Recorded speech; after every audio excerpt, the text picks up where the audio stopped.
Kuat suara. Dengar? Boleh? Dia macam dekat Mekah, Madinah Dia punya banyak mikrofon. Tapi suaranya jelas. Boleh, Alhamdulillah. Okey, bismillahirrahmanirrahim. Alhamdulillahirabbil alamin wassalatu wassalamu ala asyrafil anbiya'i wal mursalin sayyidina Muhammad wa ala alihi wa sahbihi ajma'in. Assalamualaikum warahmatullahi wabarakatuh. Alhamdulillah. Hari ni agak warna-warni ya. Kenapa ya? Saya nampak Bandung kat sini.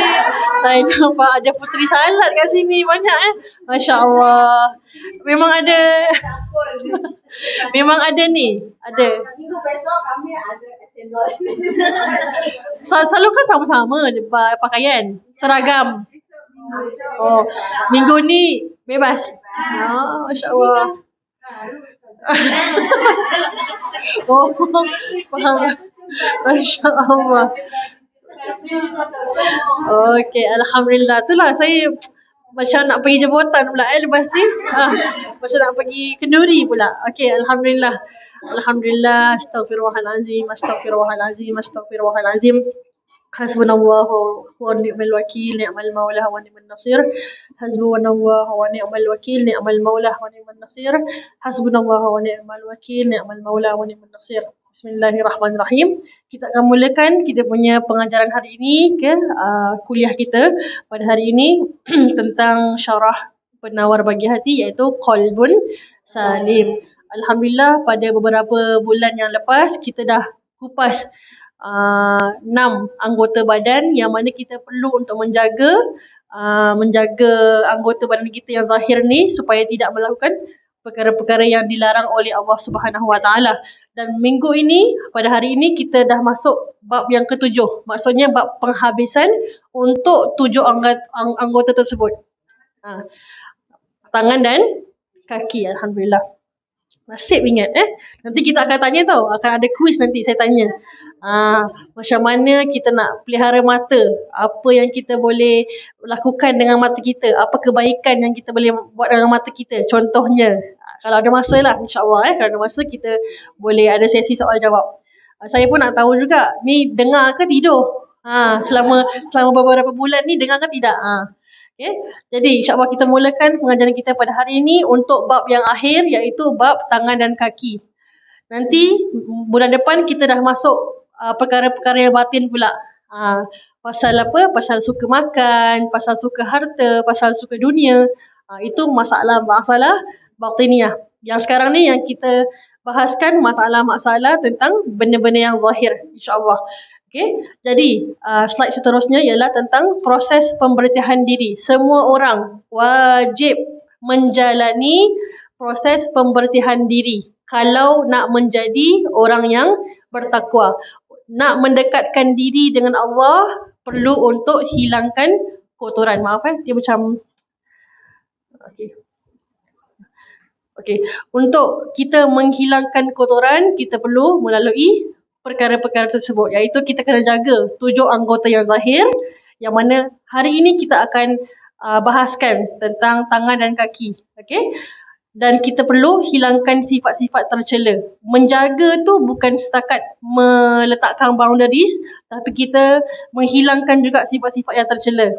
Kalau selalunya kita selalu dengan mulut ni selalu mengumpat. Contoh, kita kena hilangkan sifat-sifat tercela.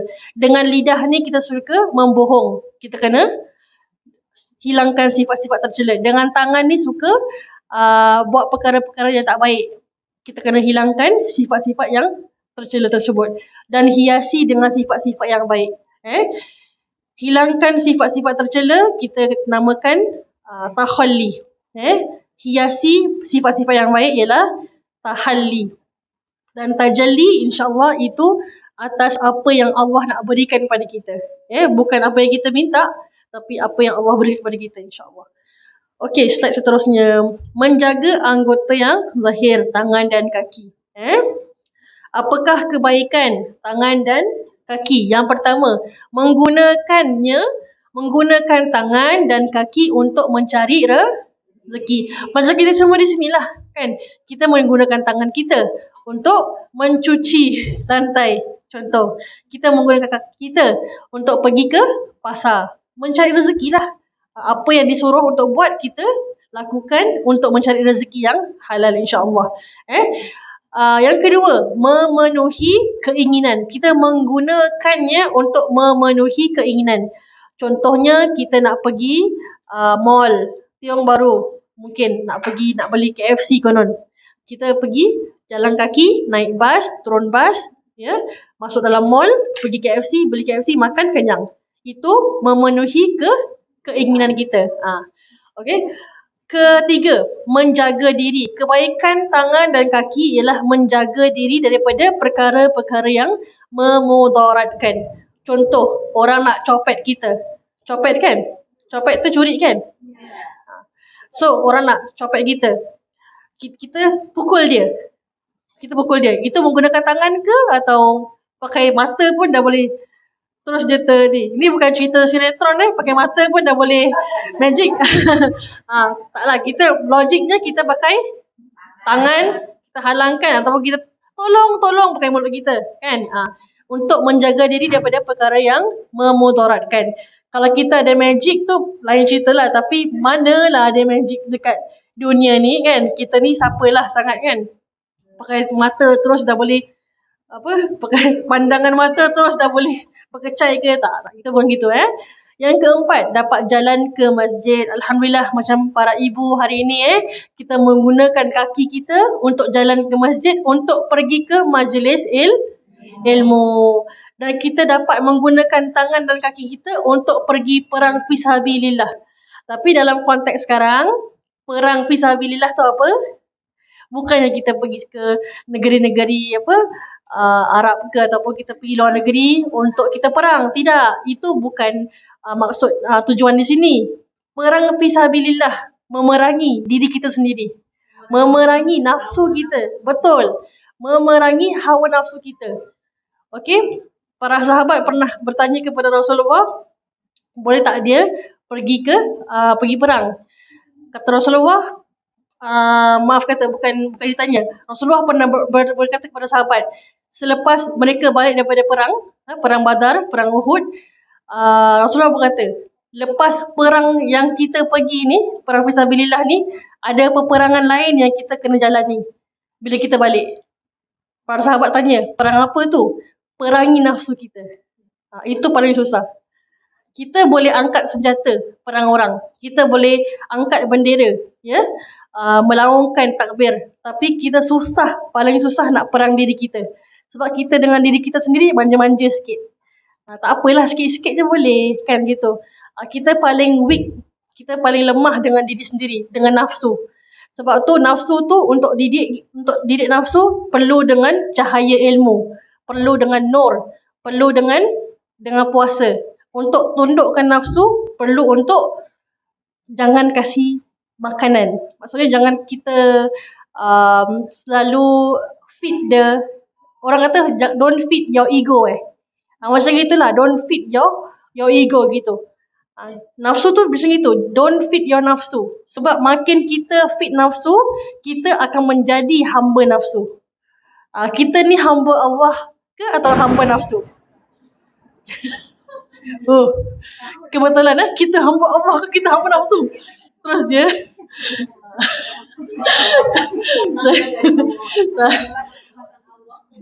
itu bukan saya yang buat itu Allah nak bilang kita.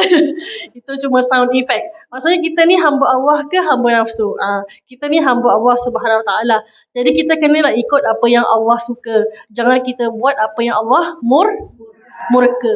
Kalau kita hamba nafsu, kita buat sewenang-wenangnya, nanti bila ke akhirat nanti, siapa yang akan tolong? Nafsu kita tak akan tolong, tapi Allah Subhanahu Wa Taala yang akan tolong. Okey?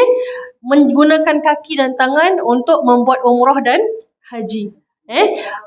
Kalau kita tak ada kaki dan tangan pun kita boleh buat sebenarnya. Cuma kebaikan ada tangan, kebaikan ada kaki yang sempurna, dapat kita lakukan umrah dengan haji tanpa bantuan orang.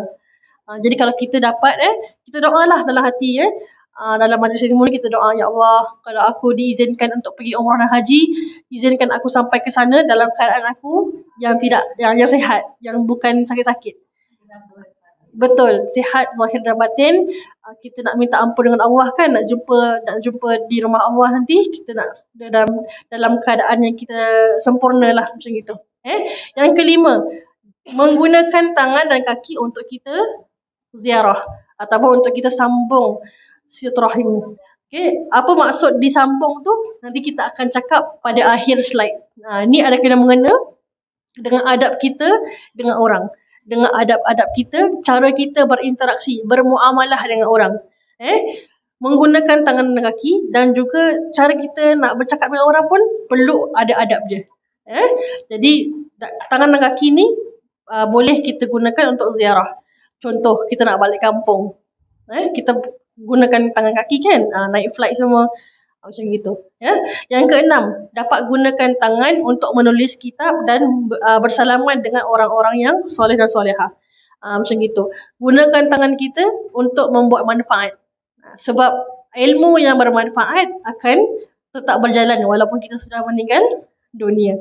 Kalau kita nampak orang soleh, kalau kita nampak ada para habaib datang di sini, kita dapat salam dengan orang-orang soleh, kita mengharapkan keberkatan mengalir pada kita. Macam itu. Kalau kita tahu yang datang tu adalah mereka daripada keturunan Nabi Muhammad SAW, darah mereka, darah Nabi Muhammad mengalir dalam diri mereka, maka kita dianjurkan, digalakkan untuk bersalaman dengan orang-orang yang soleh, supaya bukan kita nak kita nak tabarruk saja. Nak tabarruk tu apa? Kita nak ambil berkat. Ambil berkat. Kadang-kadang kita pergi makom, kan? Kita pergi makom bukan untuk kita sembahyang pada yang si mayit tu, bukan. Untuk mengambil keberkatan atas kebaikan yang pernah mereka lakukan. Macam itu. Sekarang ni orang salah faham. Pergi makom kena sembahyang. Bukan macam itu. Bukan sembahyang untuk mereka tu. Sebab tak boleh tak boleh sembahyang untuk orang yang dah meninggal. Tak boleh. Maksudnya itu syirik kan. Tapi kita tu, maksudnya kita meminta wasilah atas kebaikan orang-orang soleh, itu boleh. Itu bukan syirik. Kalau kita minta, contoh kita pergi bakal Habib Noh, wahai Habib Noh, engkau yang ulama yang paling ni, aku minta pada kau, itu syirik. Sebab kita minta kepada orang yang sudah meninggal, kan? Kalau kita minta, wahai Tuhan yang Maha Agung, dengan keberkatan yang ada, yang engkau berikan kepada Habib Noh, dengan segala kebaikan mereka dan kebaikan yang ada pada diri aku minta dengan engkau, ya Allah. Itu boleh. Sebab kita minta kepada Allah. Hati-hati sebab kadang orang confuse. Orang kata, kau pergilah. Kalau kita tak mengandung, kita boleh pergi makam. Silakan.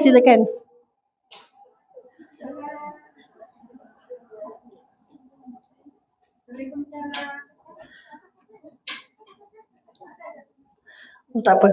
Hati-hati okey.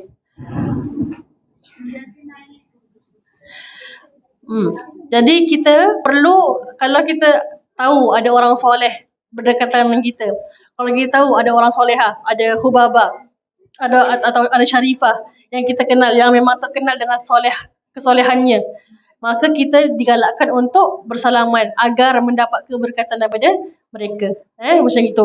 Sebab tu kalau kat pondok, kita nampak kadang-kadang anak-anak kecil ataupun para pelajar, para murid akan, dia akan kalang kabut ataupun akan rushing untuk salam pada gurunya, kan? Sebab memuliakan guru, macam gitu. Memuliakan guru, memuliakan orang-orang soleh, macam gitu. Okey, kenapa saya kata perlu untuk kita ketahui bersama siapa yang kita duduk, kita berkumpul dengan orang-orang macam mana. Jadi Imam Al-Ghazali menyebutkan dalam kitab Tanbihul Ghafilin, dalam kitab Tanbihul Ghafilin dikatakan, ini bukan ayat Quran, ini bukan hadis, ini kata-kata kalam ulama yang bernama Imam Al-Ghazali. Jangan salah faham Dikatakan mengikut pendapat dan pengamatan Imam Al-Ghazali, dikatakan barang siapa yang duduk bersama 8 orang kumpulan manusia ni, Allah akan memberikannya 8 perkara. Maksudnya apa? Kalau kita duduk dengan orang kaya, orang kaya yang tidak bertakwa. Ni bukan orang kaya yang bertakwa lah. Orang kaya yang tak bertakwa means dia tak beriman pada Allah. Kita akan selalu cinta dunia. Sebab orang kaya suka mempamerkan kekayaannya. Hartanya, kereta baru. Setiap minggu kereta baru contoh. Setiap minggu handphone baru contoh. Kita akan terikut untuk macam gitu juga. Yang perlihatkan isteri baru. Macam gitu. Selalu akan tunjukkan, contohnya di Facebook ataupun di IG kan. Kalau kita berkawan dengan orang kaya, kita akan terpengaruh dengan mereka untuk menjadi cinta dunia. Gitu. Yang kedua, golongan kalau kita selalu bersama dengan orang yang fakir, kita selalu ziarah orang fakir mungkin, orang yang miskin, kita akan merasakan, ya Allah, kalau dia je macam gini fakir, aku yang ada banyak benda ni, kenapa aku tak boleh bersyukur? Dia akan menambahkan kesyukuran kita. So kalau kita selalu rasa macam tak cukup lah rezeki kita, macam selalu rasa macam orang lain dapat banyak, kenapa aku tak dapat banyak macam gitu. Selalu tengok orang yang bawah kita. Jangan tengok orang yang ke atas. Tengok orang bawah. Kalau tengok orang atas, jadi gini. Tengok. Cinta dunia. Dan so kita akan prone. Kita akan, kadang-kadang tak saya orang sanggup, ambil harta orang lain, buat benda untuk mendapatkan cinta dunia lah, untuk mendapatkan dunia. Sedangkan kalau kita bersama dengan orang fakir, kita akan lebih bersyukur kepada Allah. Kita akan berterima kasih dengan Allah. Dapat makan kurma dengan susu satu hari pun dah kita rasa Alhamdulillah. Sebab adanya rezeki yang Allah kasih. Bayangkan orang yang tak ada langsung. Kita kena bayangkan macam itu. Tapi kita Alhamdulillah lah, tadi baru habis makan kan. Banyaklah. Saya rasa bukan kurma dengan susu je. Ada banyak lagi. So lagi-lagilah kita kena bersyukur. Siapa yang bersyukur dengan Allah, Allah akan menambahkan buatnya. Itu ayat Allah. Itu firman Allah. Allah janji, barang siapa yang bersyukur dengan aku akan menambahkan untuk dia. Itu benda yang betul. Sebab Allah tak pernah mungkir janji. Jadi golongan yang ketiga, barang siapa yang duduk dengan penguasa. Penguasa tu macam pemerintah lah. Tapi ini bukan nak kata pemerintah yang tak semua gitu. Tak semua gitu. Mereka akan tend to be sombong. Yelah, ada pangkat tinggi. Kan? Kau macam aku ni tahu CEO. Lihatlah aku macam gitu contohnya. Aku kira jadi sombong. Kita tak melihat orang yang bawah. Macam gitu. Kalau kita selalu dengan perempuan-perempuan, maksudnya apa? Mereka yang tidak menjaga diri lah. Wanita-wanita yang tak menjaga diri, golongan mereka ni akan tercenderung untuk mengikut nafsu, akan menambahkan syahwat. Kan? Siapa yang lelaki yang tak akan tergoda dengan perempuan? Tak ada orang yang tak tergoda. Semua ada dia punya own nafsu. Yang kelima, kalau kita selalu dengan anak kecil, kita akan menjadi lalai. Jangan salah faham. Maksudnya jangan, kalau gitu saya ada anak kecil, saya kena biarkan dia lah sebab saya akan jadi lalai. Bukan macam gitu. Maksudnya kalau kita dengan anak kecil, kita akan menjadi kebudak-budakan. Kalau kita ada baby, kita akan jadi macam kita berbual dengan orang tua ke? Kita berbual dengan baby tu macam orang tua ke? Tak kan? Kita akan berbual gitu kan? Macam gitu kan? Sebab macam gitu kita berbual dengan bayi, dengan baby kan? Kita tak cakap dengan dia, dah belajar. Macam kita tak berbual macam orang tua. Macam gitu. Kita akan berbual macam baby. Macam kecil-kecil gitu kan? Macam kita nak kasih dia happy. Jadi maksudnya di sini bukan lalai lah. Maksudnya kita jadi kebudak-budakan. Sebab kita on the children je. Jadi barang siapa yang selalu duduk dengan orang-orang fasik. Orang fasik tu apa? Siapa tahu fasik tu apa? Fasik tu apa? Orang yang cenderung untuk membuat perkara yang dosa. Fasik. Membuat dosa-dosa yang kecil. Dosa-dosa yang besar macam gitu. Orang fasik. Jadi kalau kita duduk dengan orang yang berani buat dosa, kita pun akan jadi berani buat dosa. Kalau kita bersama dengan orang yang tak apalah, kita boleh lah buat ni, tapi benda tu salah, kita akan rasa okey lah, dia kata boleh, aku pun ikut lah, boleh. So kita akan jadi orang yang berani untuk buat dosa. Lain kalau kita selalu duduk dengan orang soleh. Kita selalu duduk dengan orang soleh, kita akan suka untuk beramal. Bila orang kita duduk je tau, kita tak berinteraksi. Contohnya, pergi majlis ilmu saja, contohnya bukan sini ataupun tempat lain, kita nampak kawan kita jadi baik, kita pun akan rasa macam nak jadi baik. Itu demi efek dia. That is the positive vibes. Kita rasa dia macam baik lah, aku pun nak jadi baik lah, macam gitu. Kita contohnya tak pernah zikir. Contohnya kita orang yang kurang berzikir, tapi kita nampak guru kita zikir, kita nampak kawan kita zikir, kita pun rasa macam nak zikir lah, kita nak ikut juga. Ikutan-ikutan ini boleh, dibolehkan, sebab ikutan ni membawa kepada syurga, boleh. Tapi ikutan yang macam ini, yang buat dosa ni, tak boleh, sebab dia membawa kepada neraka. Okay, dan akhir sekali, kalau kita selalu duduk dengan alim ulama', okay, kalau kita selalu duduk dengan alim ulama', contohnya Habib Omar, Habib Ali, Habib Kazim, mungkin selalu kita pergi majlis ilmu macam gini, kita akan suka, kita akan banyak menimba ilmu, kita akan banyak cinta kepada akhirat. Sebab mereka, para habaib ni, tugas mereka untuk menyampaikan dakwah supaya kita cinta kepada Allah, supaya kita kembali kepada Allah Subhanahu Wa Taala. Itu je tugas mereka, untuk menyampaikan apa yang Rasulullah sampaikan kepada umatnya dahulu. Jadi mereka meneruskan apa yang dibuat oleh Rasulullah Sallallahu Alaihi Wasallam. Pernah tak orang jumpa alim ulama makin teruk? Jadi makin teruk itu, kalau makin teruk tu, itu bukan sebab salah alim ulama, tapi salah diri sendiri. Dia yang berontak.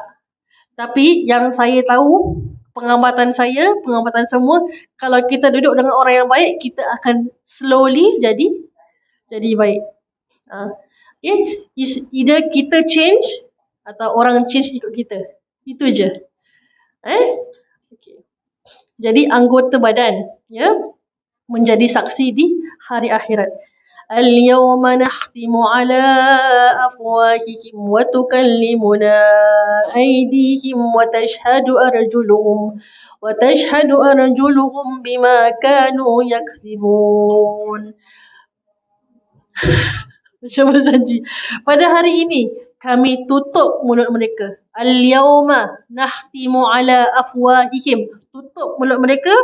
Wa tukallimuna aydihim, dan tangan mereka, tangan kita ni akan berkata, akan cakap kepada kami. Kami tu ialah Allah Subhanahu Wa Taala. Wa tashhadu arjuluhum, dan kaki mereka akan menjadi saksi terhadap apa yang mereka lakukan dahulu. Jadi jangan salah sangka, maksudnya mulut kita kena zip, tangan kita berbual-bual lah, ada mulut. Maksudnya itu dalam makrifat Allah, dalam pengetahuan Allah. Macam mana tangan tu tunjukkan persaksian, mana kita buat, apa kita buat dengan tangan kita, apa yang kita buat dengan kaki kita, itu atas ilmu Allah. Kita tak payah fikir, macam mana tangan kita berbual, macam mana kita jadi saksi, kan mulut yang menjadi saksi. Kan? Kita bersyahadah dengan tangan kaki ke dengan mulut? Syahadah, asyhadu an la ilaha illallah, mulut kan. Jadi macam mana dekat akhirat nanti, macam mana al-yawma nahtimu tutup, macam mana mulut tutup, tapi menjadi saksi tangan dan kaki kita kepada Allah akan apa yang kita lakukan di dunia. Itu semua dalam Allah punya pengetahuan. Tak payah kita cari tahu. Yang perlu tahu, apa yang kita dah buat dengan tangan kita, apa yang kita dah buat dengan kaki kita.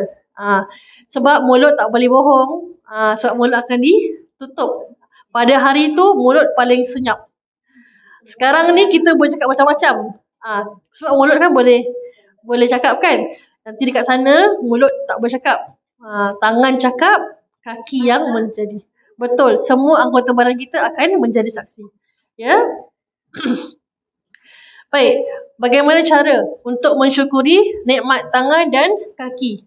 Yang pertama, tidak menyakiti orang lain. Jangan kita contoh bukan suami sajalah, kadang-kadang isteri pun perlu untuk uh, ambil nasihat ni. Jangan kita selalu jalan tangan. Jangan jalan tangan, jangan jalan kaki. Selalu kita dengar yang cuma abuse suami terhadap isteri kan, pukul, tampar, tendang. Selalu suamilah yang akan buat macam tu. Tapi tidak mustahil untuk wanita pun sebagai seorang isteri melakukan sedemikian. Ada je sebenarnya yang perempuan dia pula, maksudnya isteri dia pula yang garang. Yang garang macam itu. Sampai pukul suami, sampai tendang suami, tak boleh macam itu tak boleh, haram untuk kita lakukan macam itu. Sebab kita tak hormat suami. Habis ustazah, suami saya contohnya macam gitu, saya salah sikit pun ditamparnya saya gitu. Dan suami perlu dinasihatkan lah, sebab tak boleh buat isteri macam gitu. Kan ada kalam daripada firman Allah mengatakan, Allah menyuruh para suami untuk memperlakukan isteri dengan perlakuan yang baik. Okey, yang kedua, jangan kita lakukan dengan tangan dan kaki kita. Jangan kita khianat dengan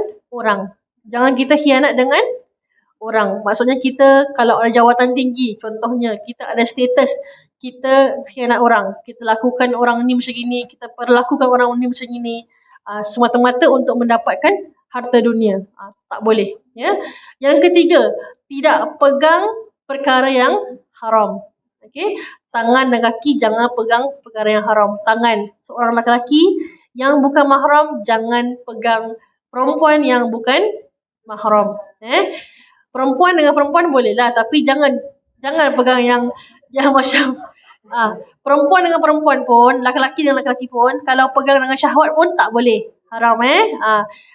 Mentang-mentang katanya mahram je yang boleh. Maksudnya di sini dengan mahram tapi tidak dengan syahwat. Itu boleh. Saya zina. Kira jangan pegang lah. Okay? Jangan pegang. Kalau laki-laki memegang perempuan yang tidak mahram, lebih baik sebenarnya dia tangannya dibakar. Tangannya tu ditusuk dengan besi tu lebih baik daripada dia memegang perempuan yang bukan mahram. Sebab kalau dah pegang, itu adalah titik permulaan. Syahwat boleh bergejolak ataupun boleh berlaku kepada zina. Ada tak zina berlaku tanpa memegang? Saya contohnya, A dengan B berzina tapi tak pernah pegang pun. Contohnya. Tak masuk akal lah. Maksudnya perzinahan tu berlaku sebab adanya elemen memegang. Okay, sebab tu pegang tu sangat-sangat hati-hati. Tangan, kaki, pandangan mata perlu jaga. Yang keempat, tidak tulis ataupun tidak lakukan perkara yang haram. Jangan sebab kita ada ilmu, kita tulis benda-benda yang melarang, yang agama melarang. Kita tulis benda-benda yang tak patut. Contohnya kita cakap pasal Rasulullah, pasal perkara-perkara yang tak betul. Kita meremehkan apa yang Rasulullah buat. Kita buat benda yang Allah tak suruh buat macam gitu. Contohnya, jangan tulis perkara-perkara atau buat perkara-perkara yang haram.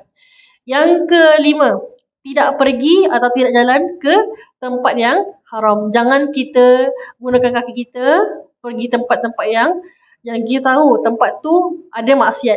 Jangan kita pergi. Okay? Kalau kita pergi masjid, boleh. Kalau kita pergi tempat yang mana, pergi lewat tu boleh lah. Tapi jangan sengaja masuk pula. Lewat tu boleh lah. Lewat boleh.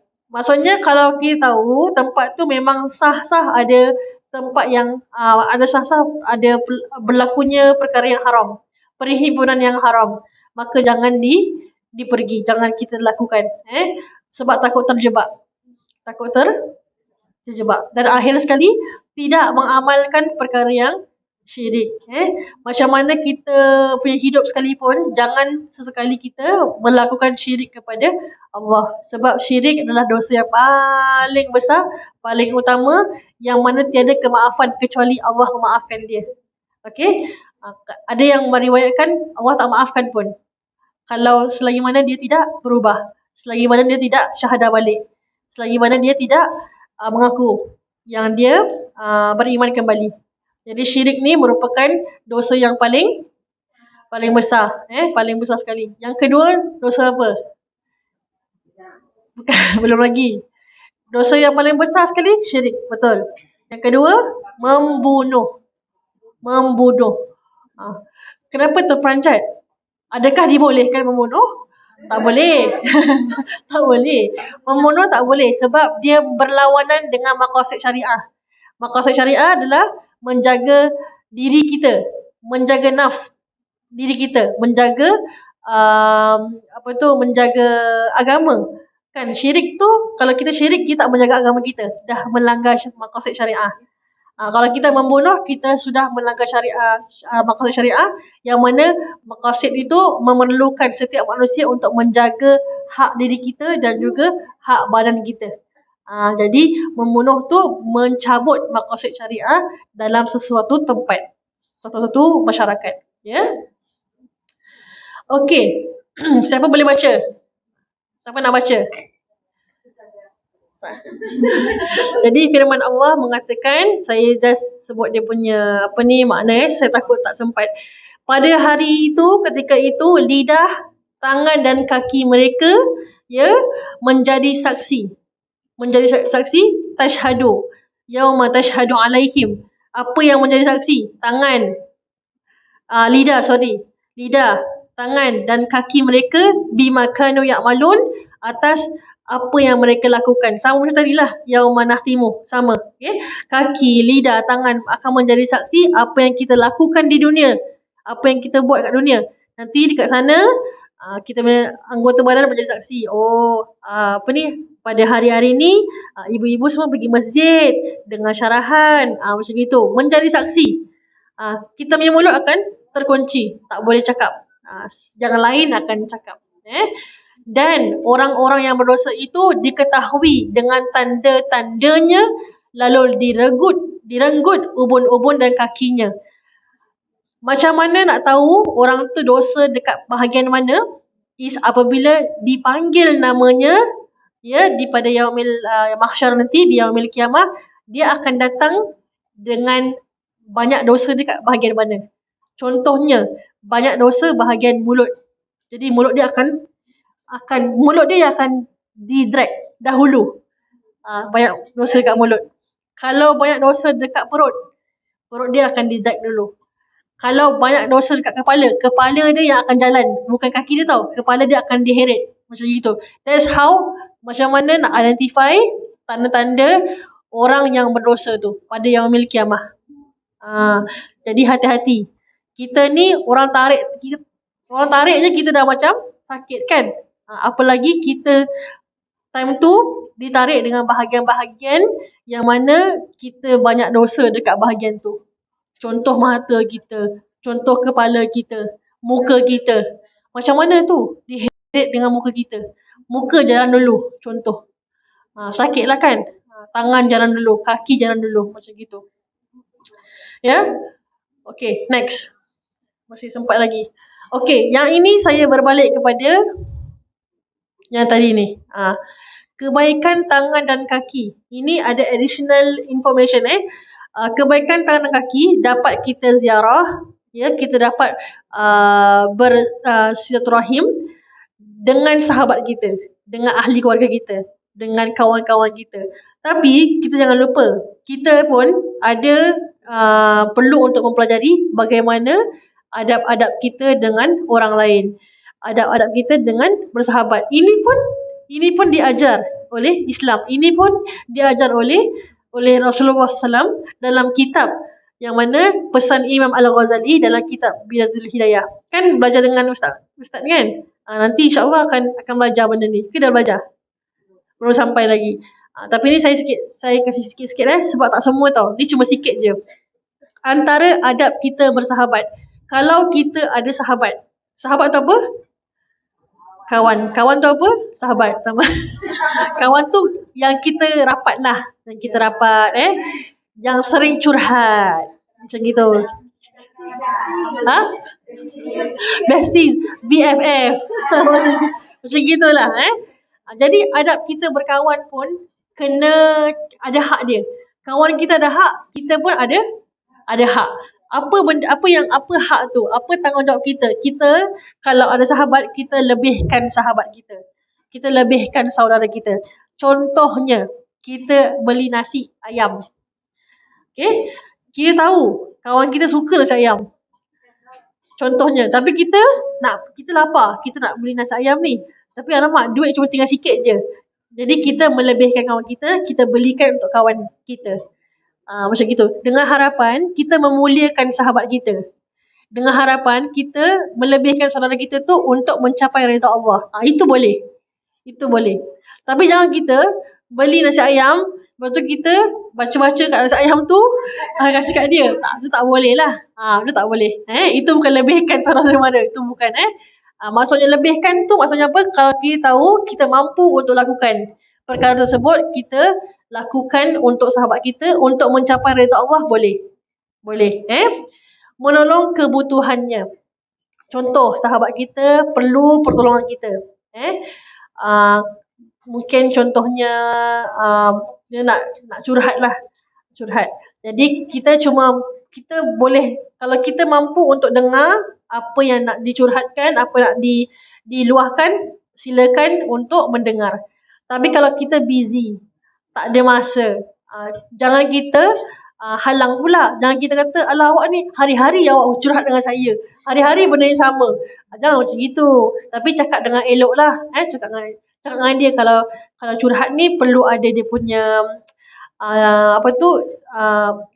ada reaction lah. Maksudnya kalau you cakap tu, you nak cakap macam biasa, nak ribah ke, atau nak sampaikan ke, atau nak cari solution, nak cari jawapan. Macam gitu. Okay. Yang ketiga, adab bersahabat kita perlu untuk menyimpan rahsia dan aib diri dia. Kalau kita tahu dia ada aib, jangan sesekali kita bercerita dengan orang lain. Sebab siapa yang menjaga aib seseorang di dunia, Allah akan bukan membalasnya, Allah akan menyembunyikan aib kita di akhirat. Kalau kita tutup aib orang di sini, contohnya, saya tahulah orang ni banyak aib ni, kalau saya viralkan dia mesti malu punya, contoh. Tapi saya tak nak, sebab saya kawan saya, ni kawan saya, contoh. Ni kawan saya. Saya doa supaya aib dia orang pun tak nampak. InsyaAllah para malaikat akan doakan supaya Allah tutup aib kita dekat akhirat nanti. Macam mana apa yang kita buat orang kat sini, Allah akan balas kat sana. Kalau kita buka aib orang, suka buka. Kalau boleh satu kampung nak kena tahu pasal dia. Nanti Allah akan balas tau. Allah akan buka aib kita pula. Jangan sangka kita ni tak ada aib. Kita ni paling banyak aib sebenarnya. Banyak sangat. Jadi kalau kita tak nak Allah buka aib kita, jangan buka aib orang lain. Yang keempat, jika mendengar dia dipuji, segera sampaikan pada dia. Contoh, ibu, nama yang colour pink Bandung ni, siapa nama? Sofia. Contohnya, ada orang bilang saya suka baju ibu Sofia yang Bandung ni. Contohnya. Saya teringat air Bandung kat Gilang. Contohnya, bila nampak. Jadi saya tahu yang perkataan atau kata-kata yang dikatakan ni akan gembirakan hati Puan Sofia. Jadi saya sebagai sahabat Puan Sofia, saya sampaikan. Tadi kan ada orang kata baju you lawa tau, contohnya. Baju you lawa macam air Bandung gitu. Kan menceriakan dia. Kan membuat dia gembira. Itu hak dan tanggungjawab kita sebagai sahabat. Sampaikan benda yang baik saja. Tapi kalau kita dengar benda yang tak baik, contohnya, Kenapa dia pakai macam gitu air bandung macam gitu contohnya. Kita contoh saja contoh saja. Contoh, biasalah orang kan suka cita rasa kan masing-masing kan. Contohnya, yang tadi A puji, yang B ni pula dia cakap macam gitu. Kenapa dia pakai macam gitu Contohnya gitu. Saya sebagai sahabat, kalau saya sampaikan, apa dia rasa? Mesti dia rasa macam, takut apa? Kalau saya sampaikan jadi gaduh. Jadi kita sebagai sahabat jangan buat gaduh. Jangan kita api-apikan. Ya, jangan gaduh. Jangan cocok betul. Jangan jadi syaitan lah maksudnya. Kalau kita sampaikan, kita yang syaitan dia. So kita sampaikan kan. Jangan jadi seperti syaitan. Jadi sampaikan sahaja perkara-perkara yang baik. Jangan sampaikan perkara-perkara yang buruk. Tapi ini important ni. Kena bilang. Kalau saya pun nak tahu contohnya. Banyaklah benda kita nak tahu Kalau kita tahu yang kita tak suka pasal benda, jangan sampai kita pula yang terikut dia. Lah betul lah dia pakai macam gitu. Jangan sampai kita pula dengan dia berkawan, kita gaduh pasal dia pula.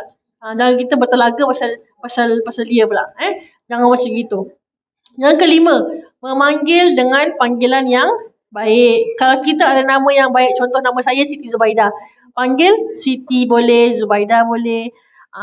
Jangan panggil dengan panggilan yang tak baik lah. Contohnya comot macam gitu. Comot tu dah macam kucing. Contohnya. Ataupun kita panggil panggilan yang tak baik apa?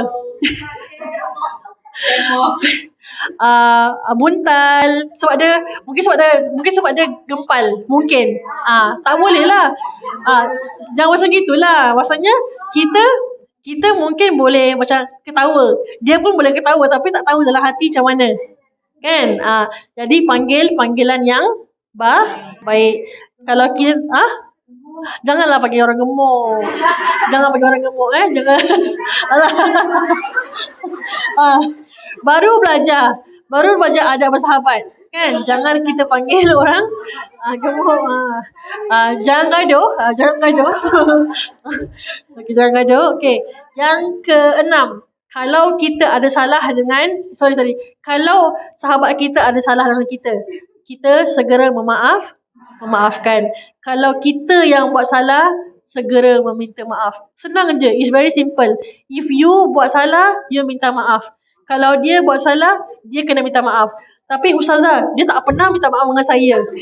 Contoh, tak apalah. Kita memaafkan. Kalau kita nak Allah maafkan kesalahan kita yang banyak sekali, apalah sangat perkara yang sahabat tu buat. Tapi Ustazah, saya tak boleh lah tengok muka dia. Saya tak boleh. Dia buat saya sakit hati. Dan nak buat macam mana kan? Itu hati awak. Saya cuma mampu doakan hati awak supaya terobat. Semoga dapat memaafkan orang. Kita kena selalu lembutkan hati kita untuk maafkan orang. It's okay kalau orang tak minta maaf dengan kita, tapi kita memaafkan orang saja. Saya ini soalan memang setiap kali saya dengar.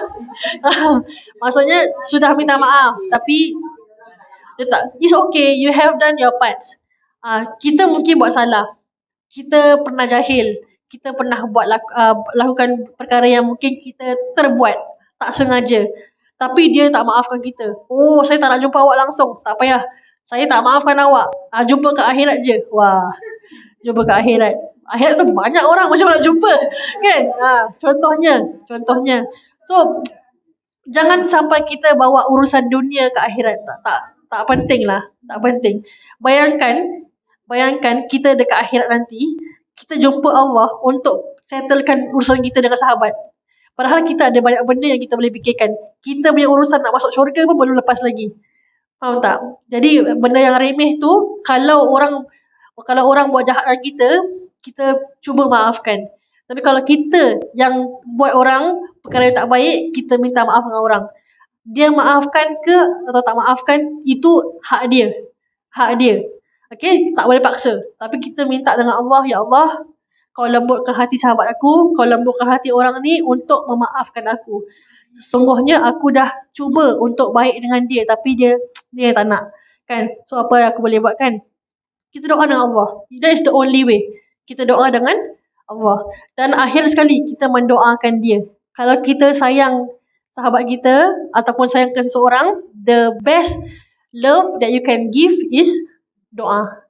Itu yang paling paling baik lah, paling baik. Sebab apa? Nabi SAW pernah berkata dengan Aisyah, isterinya, mahu tak aku mendoakan engkau yang Aisyah?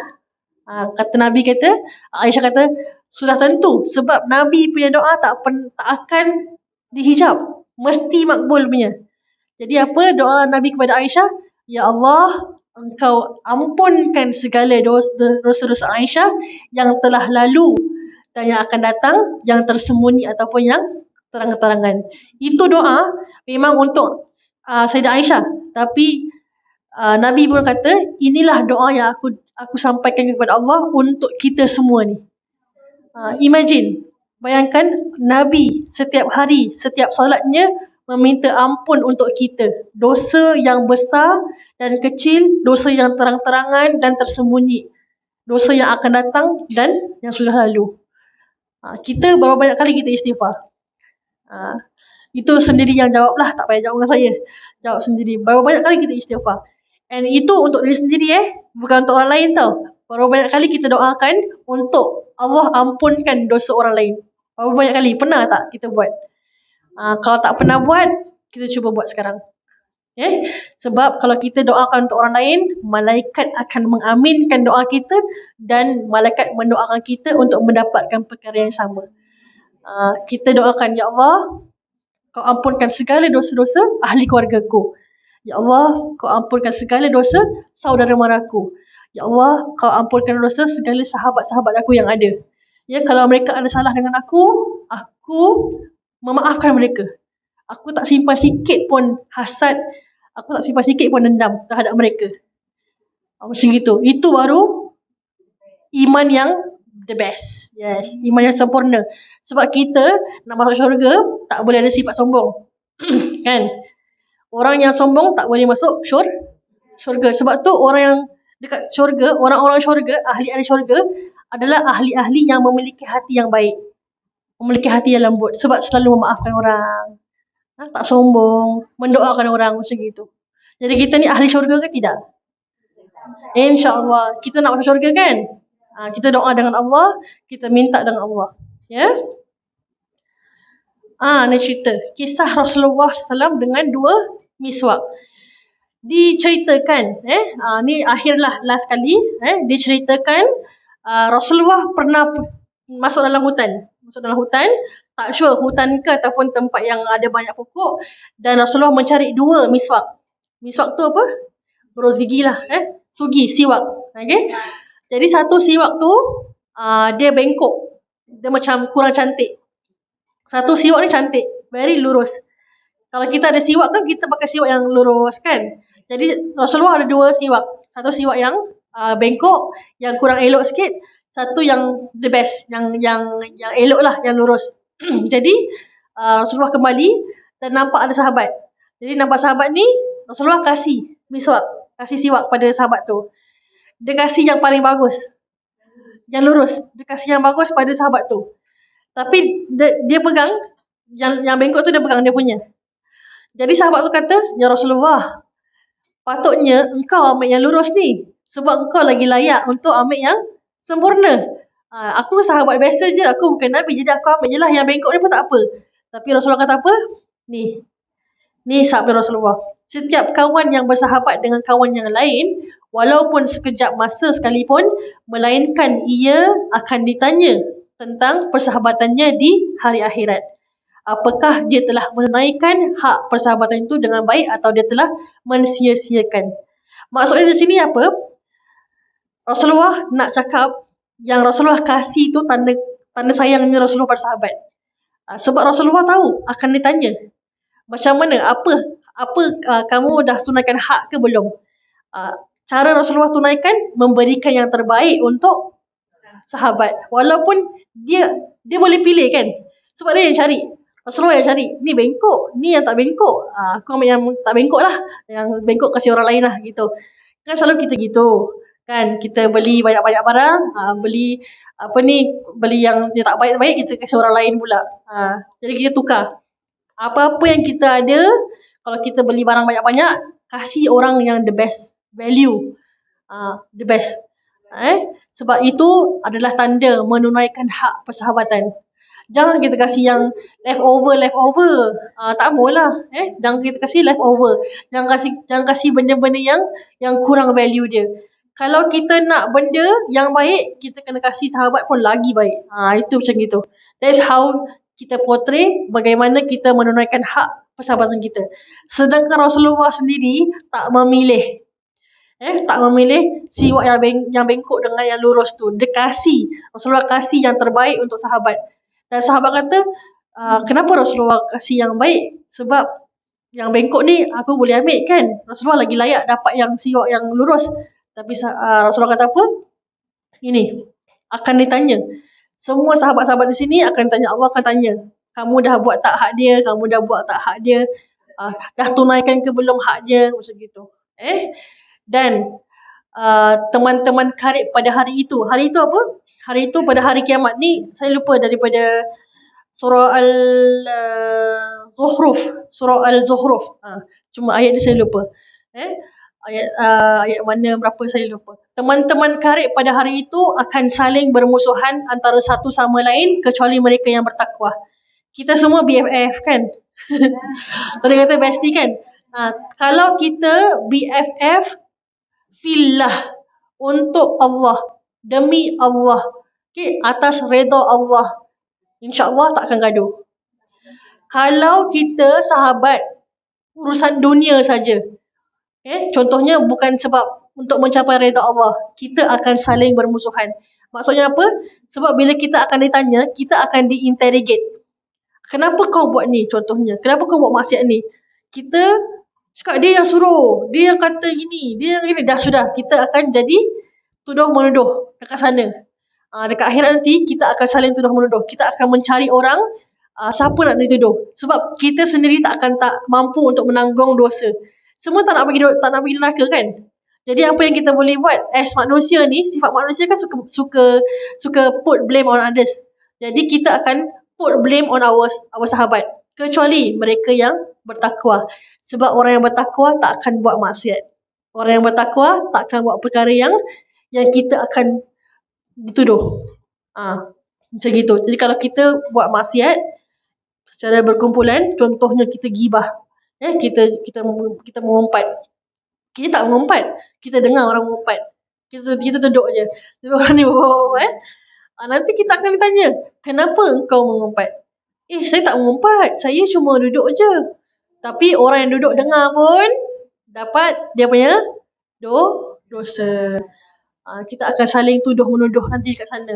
Jadi sangat sayanglah. Sebab kita kat sini kan BFF, kita kat sini kan sayang each other kan. Tapi nanti kat sana kita akan saling bergaduh kalau kita punya persahabatan tu bukan fillah, bukan kerana Allah. Tapi kalau kita bersahabat tu sebab kita nak menarik kawan kita masuk syurga, kita nak tarik kawan kita masuk syurga sama-sama, insya-Allah kita tak akan gaduh. Akhir sekali, slide yang akhir. Kesimpulan daripada hari ini ialah seluruh gerakan kita, seluruh diam kita, gerak kita, itu adalah nikmat yang paling besar daripada Allah Subhanahu Wa Taala. Gerak kita, kena ingat everything yang kita buat kalau kerana Allah dapat pahala. Even kalau kita tidur pun boleh dapat pahala tau. Tidur pun boleh dapat pahala. Kalau tidur kita tu kita niatkan, ya Allah, aku tidur ni untuk aku dapat energi supaya besok aku dapat kerja, dapat buat amal ibadah untuk engkau. Itu berpahala. Tidur kita pun berpahala. So setiap gerakan kita, setiap diam kita perlu kita niatkan untuk Allah supaya Allah memberikan ganjarannya kelak. Yang kedua, jangan gunakan anggota badan kita untuk perkara yang diharamkan. Sebab kalau kita dah pakai tangan kita, kaki kita untuk perkara yang haram, kita dah lawan dia punya, dah berlawanan lah, kita kufur nikmat.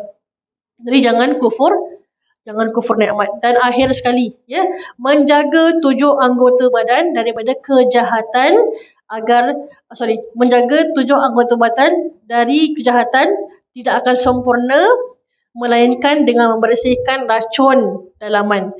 Kalau dah jaga semua, kaki, tangan, mulut, lidah semua dah jaga, tapi dalaman kita masih kotor.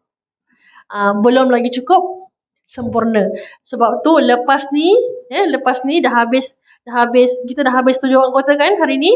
So nanti bulan depan ke akhir bulan ni insya-Allah. Akhir bulan ni kita akan masuk bab yang baru. Bab tentang hati pula. Hati ni suka berkata-kata. Hati ni suka cakap-cakap. Hati ni banyaklah hati ni.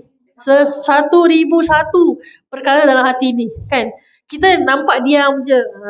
Yelah Ustazah cakap kan. Hati tak tahu. Hati tak tahu kan. Tapi saya harap sangkaan-sangkaan yang baik sajalah. Apa yang ada dalam hati tu sangkaan yang baik sahaja. Okay. Sebab apa yang kita cakap, apa yang kita berbualkan, apa yang kita keluar, reflection of hati kita. Kalau selalu cakap benda yang kotor kan, reflect hati kita kotor. Kalau cakap benda-benda yang baik, reflect hati kita yang baik. So, kata-kata cerminan hati kita. Dan hati kita cerminan diri kita. Kata-kata mutiara lah. Contohnya gitu. Okay, last kali. Sorry, ni yang baru last. Ni yang nak test ni. Boleh 5 minit saya nak test Boleh? Boleh Okay, insyaAllah. Alah, boleh punya senang je. Senang je. Kita dah belajar 7 anggota zahir. Betul tak? Yang pertama, mata. Senang kan mata kan. Tapi ni bukan demi test je. Ni mata. Lepas tu, tangan, telinga. Siapa punya tangan macam ni? Telinga. Lepas tu, lidah. Lepas tu, perut. Saya tak ada gambar perut. Jadi saya letak ni je. Perut. Lagi, tangan. Lagi, kaki. Lagi, jangan, bukan badan, tapi saya tak ada gambar, takkan nak letak gambar kemaluan kan. Jadi saya letak seluruh badan kita lah. Kemaluan, jaga kemaluan. Mata, telinga, lidah, perut, kemaluan, tangan dan kaki. Soalan saya yang pertama. Jeng jeng jeng. Okay, ibu lah. Ibu yang warna ni. Okay, ibu. Ibu siapa namanya? Sorry. Ibu Farida. Apa bahasa ni? Santai je. Okay. Ibu Farida, okay, boleh bilang saya tak apa kebaikan yang kita boleh lakukan dengan telinga kita? Satu saja. Mendengarkan yang baik. Seperti ceramah yang Alhamdulillah. Okay, marha. Okay. Siapa lagi? Yang tidur tadi siapa? Siapa yang tidur? Saya dengar. Okay. Mungkin yang ini. Siapa? Saya tak tahu namanya. Tapi yang colour brown. Brown. Siapa namanya? Bukan dia tak tidur. Bukan dia tidur. Saya tak tahu siapa namanya. Rini. Saya panggil Ibu Rini lah atau saudari ini. Okey. Ibu Rini. Apa yang kita boleh lakukan untuk mencapai kebaikan dengan kaki kita?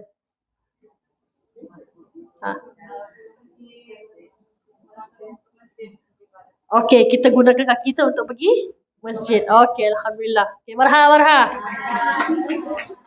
Okey, Ibu Sofia lah, Ibu Sofia. Okey. Okey, Ibu Sofia.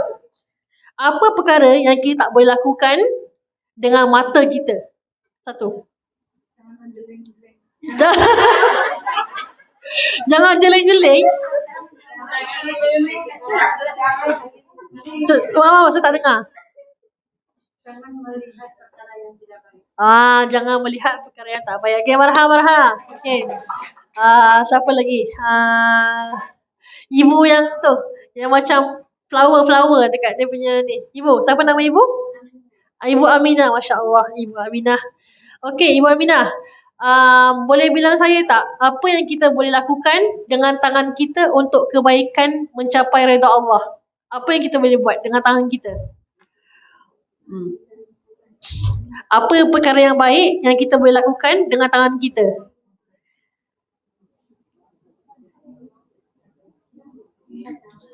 Apa? Tak dengar. Sedekah? Sedekah betul. Alhamdulillah. Marha. Tak dengar Ibu Aminah. Halus suaranya. Halus suaranya. Okey.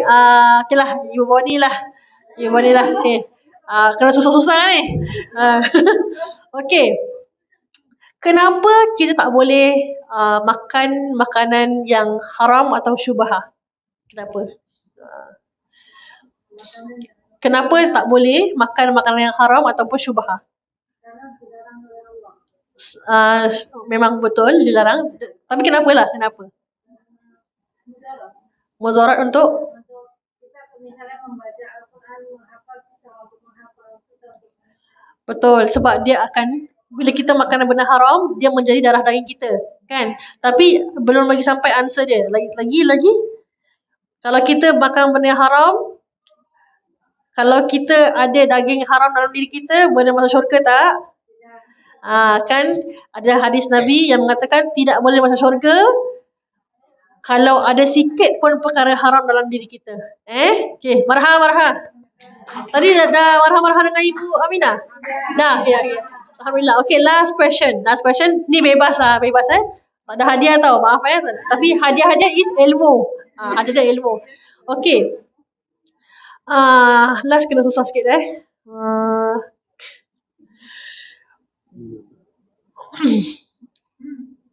tak payah susah lah. Senang je lah. Senang. Okay. Kenapa kita perlu menjaga anggota yang zahir bernama kemaluan? Tadi pasal perut. Sekarang saya cakap pasal kemaluan. Kenapa Allah menyuruh kita menjaga kemaluan kita? Kenapa antara yang 7 ni, kenapa kemaluan is one of them? Yang penting. Kenapa? Siapa yang boleh jawab?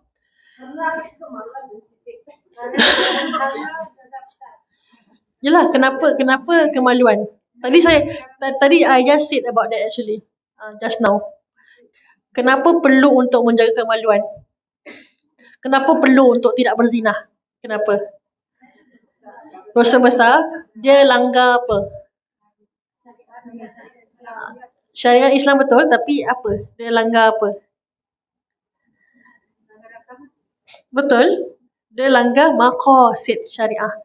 Maqasid syariah kita ada a few. Kan antaranya perlu untuk menjaga agama. Jadi bab kemaluan ni ialah menjaga agama, menjaga diri.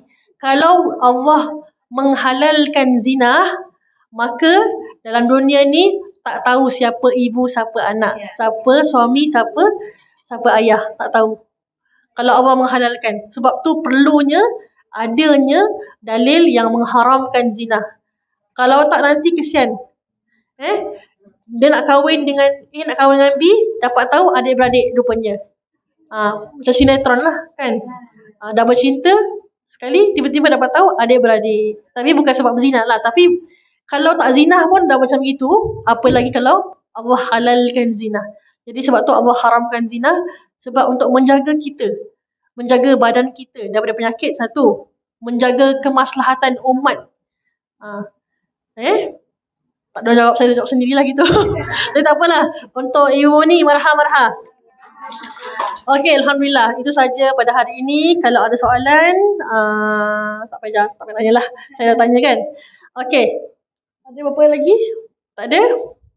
Kalau tak ada, Alhamdulillah. Terima kasih sebab hadir pada hari ini. InsyaAllah kita akan jumpa pada minggu akhir. Minggu akhir sebab kita saya dipanggil untuk minggu akhir. Kita akan masuk bab yang seterusnya. Bab yang pertama, sangat suka cakap. Betul tak, Ibu? The next one is the first is sangat suka cakap. Jadi next 2 weeks semua kena ada tape. Jangan cakap. Saya yang bercakap. Maksudnya jangan cakap yang tak bermanfaat. Itu je.